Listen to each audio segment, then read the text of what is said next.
Hey, here's this moron. Like, is it just because you're behind? Like you didn't play that year? Like tell us why you're struggling on that map, because other two maps you had 30 plus.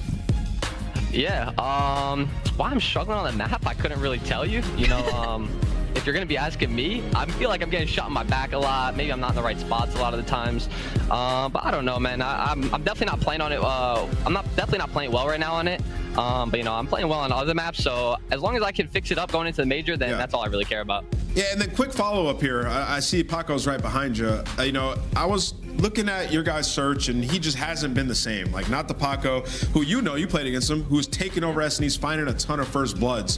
Why has that been, and how are you guys getting him into a position to be that Paco once again?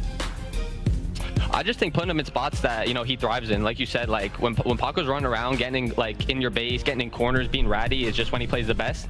And I think recently, you know, in S&D scrims, in practice and stuff, we've just been playing really well and trying to get people in better spots. Honestly, the second map was not us. We already chalked that up to like, we're not playing with any info. We're letting them do whatever. But you know, the last map looked pretty good. Looked better than the last time. I'm glad you talked about that map number 2, because I guess my follow-up sort of is, when it comes to search and destroy, are you guys kind of just always on the same page? Is it one of those situations where you're hot potatoing play calls? Is it one guy that's kind of taking the lead when it comes to search and destroy? What is that like, thieves' kind of identity when it comes to that game mode?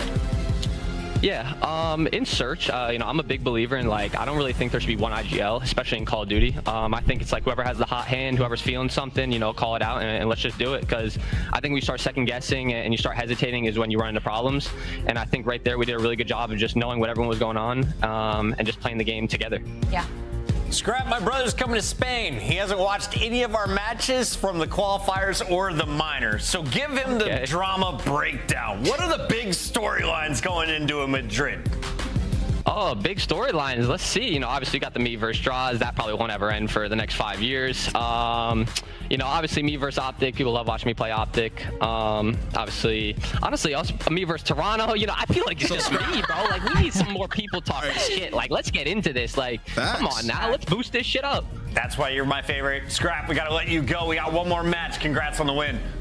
Thanks, guys. Have a good one. That's my guy. Give him all the gas. Unnecessary dick riding. Yeah. 15-yard penalty.